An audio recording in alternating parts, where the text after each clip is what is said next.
राधे राधे दोस्तों, आप सभी का स्वागत है आपके अपने YouTube channel Sonu sir commerce classes में। तो आज आप लोग को बताने जा रहे हैं model set accountancy JAC 2023-24 session के लिए। तो क्वेश्चन नंबर 1 से 10 तक एक सेपरेट वीडियो में आपको बता दिए थे। क्वेश्चन नंबर 11 से 20 बता दिए थे। आज आपको बताने जा रहे हैं क्वेश्चन नंबर 21 से क्वेश्चन नंबर 30 तक। तो चलिए वीडियो को शुरू करते हैं। सब्जेक्टिव क्वेश्चन आपको बता चुके हैं, तो आपको सिर्फ ध्यान देना है। मॉडल सेट का जो मल्टीपल चॉइस क्वेश्चन है उसमें एक बार आप देख लीजिए, सेपरेट वीडियो आपके लिए बना दिए हैं। तो जैसे आपको क्वेश्चन नंबर 20 तक तो बता चुके हैं। क्वेश्चन नंबर 21 में own debentures are those debentures of the company which, अपना ऋण पत्र कंपनी के वे ऋण पत्र है जिसे कंपनी बाजार से खरीदती है और विनियोग के रूप में रखती है, यानी the company purchase from the market and keeps them as investment के तौर पे उसको रखा जाता है। ठीक है ना। तो ये आपका ऑप्शन सी करेक्ट हो जाएगा, क्योंकि ओन डिवेंचर्स का मतलब स्टॉक एक्सचेंज से वो डिवेंचर्स जो है वो परचेज करके एज ए इन्वेस्टमेंट के तौर पर रखेगी। तो क्वेश्चन नंबर 21 का ऑप्शन नंबर सी सही हो जाएगा। Question number 22, patent right is the example of. Patent right, goodwill, copyright, ये सब आपका क्या होता है? इंटेंजिबल एसेट्स होता है। ठीक है ना। तो इंटेंजिबल एसेट्स आपका सही आंसर हो जाएगा यहाँ पर। तो फिक्टिशियस एसेट्स क्या होता है? तो फिक्टिशियस एसेट्स जो होता है वो होता है आपका preliminary expenses, discount on issue of share, discount on issue of debenture, ये आपका एग्जाम्पल हो सकता है फिक्टिशियस एसेट्स का। और करेंट एसेट्स का एग्जाम्पल क्या होता है? Cash, debtors, bills receivable, short term investment, prepaid expenses, ये आपका करंट एसेट्स होता है। तो यहाँ पर आपको पूछा था पेटेंट राइट क्या है एग्जाम्पल में। ठीक है। तो पेटेंट राइट क्या होता है? Intangible assets. गुडविल भी अगर यहाँ दे रहता है तो उसका भी आंसर हो जाता है इनटेंजिबल एसेट्स। तो फिलहाल आपको दिया हुआ पेटेंट राइट जो है वो इनटेंजिबल एसेट्स है। ऑप्शन नंबर बी करेक्ट हो जाएगा यहाँ पर। ठीक है। क्वेश्चन नंबर 23 में वित्तीय विवरण लेखांकन प्रक्रिया के डैश है, यानी financial statement are dash of accounting process.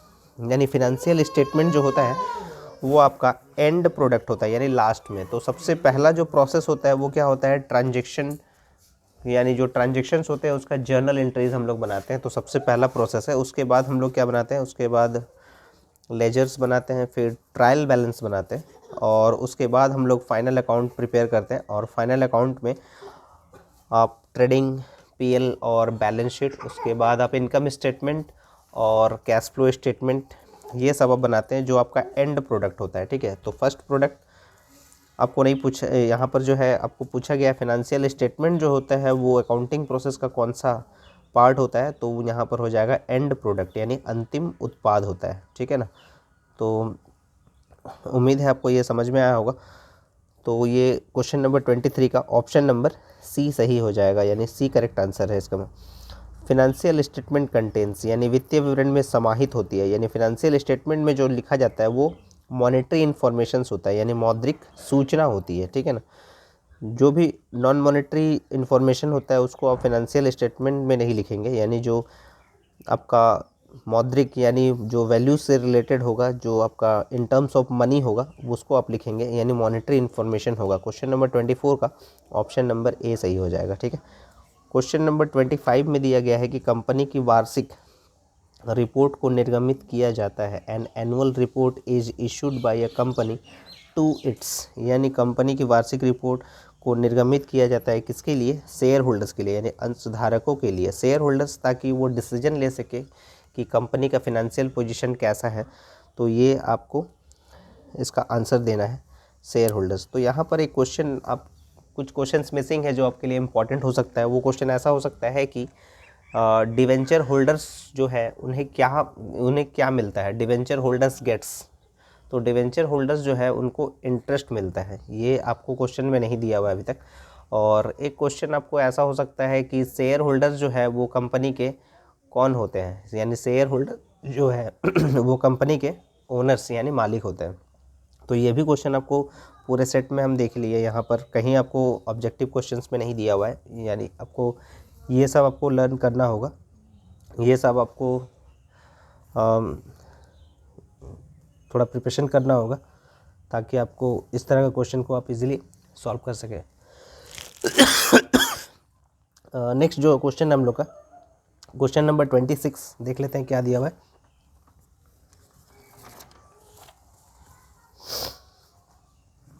Question number 26 में दिया गया है कि वित्तीय विवरणों की तुलना व्यवसाय की डैश की प्रवृत्ति को इंगित करती है, यानी comparison of financial statement indicates the trend of the dash of the business.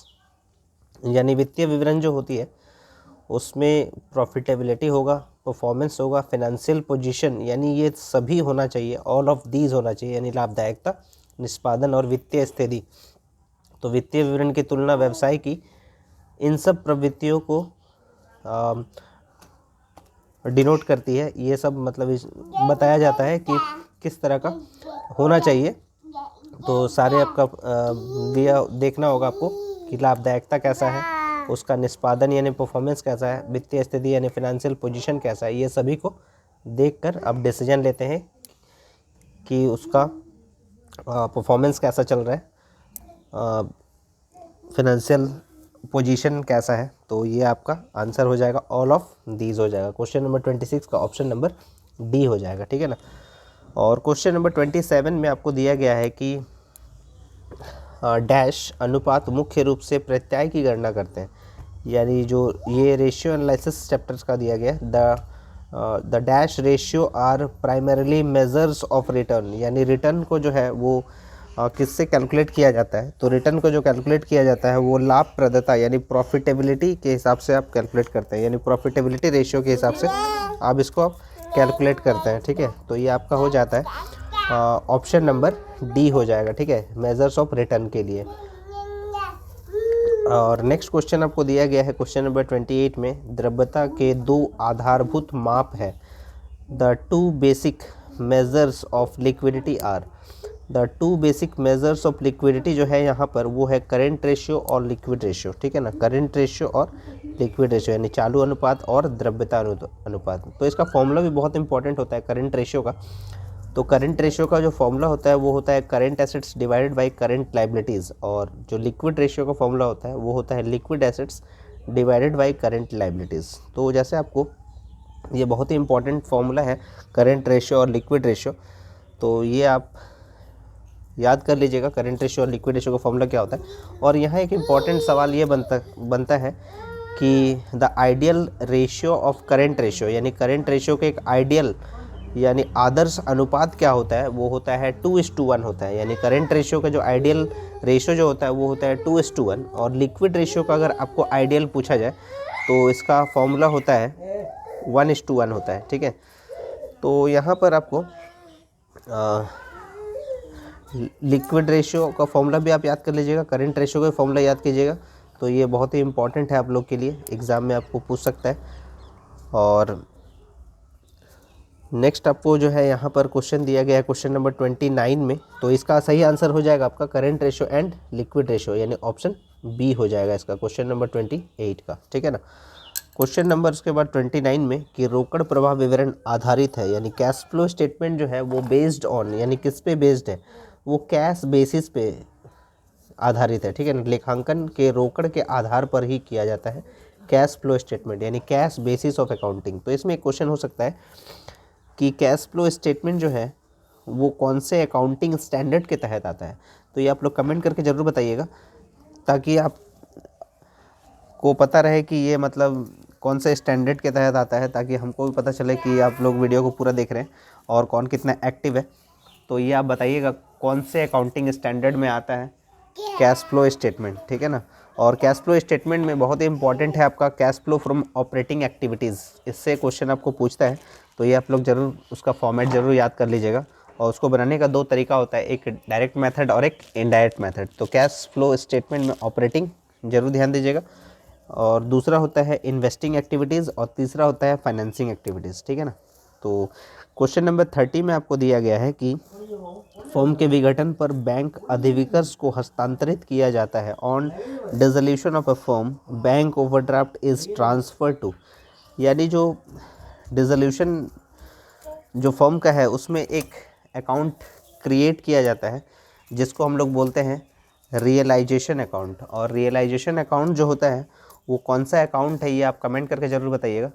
तो रियलाइजेशन अकाउंट में जैसा आपको दिया गया है कि बैंक ओवरड्राफ्ट को ट्रांसफ़र करते हैं वो कहाँ लिखेंगे, तो जैसे आप रियलाइजेशन अकाउंट का एक डेबिट साइड होगा और एक क्रेडिट साइड होगा, तो सारे एसेट्स को आप ट्रांसफ़र कीजिएगा डेबिट साइड में उसके बुक वैल्यू पे, और जो सारे लाइबिलिटीज़ होता है उसको भी आप ट्रांसफ़र कीजिएगा उसके बुक वैल्यू पे क्रेडिट साइड में। और उसके बाद अगर जो आपको दिया गया है, क्योंकि डिसोल्यूशन जब होता है तो सारे एसेट्स को आपको सेल करना पड़ता है, तो एसेट्स को सेल करेंगे तो बाई बैंक करके रियलाइजेशन अकाउंट में आप लिखेंगे और उसी से आप सारे लाइबिलिटीज़ का भी पेमेंट करेंगे जिसको हम लोग टू साइड में लिखेंगे।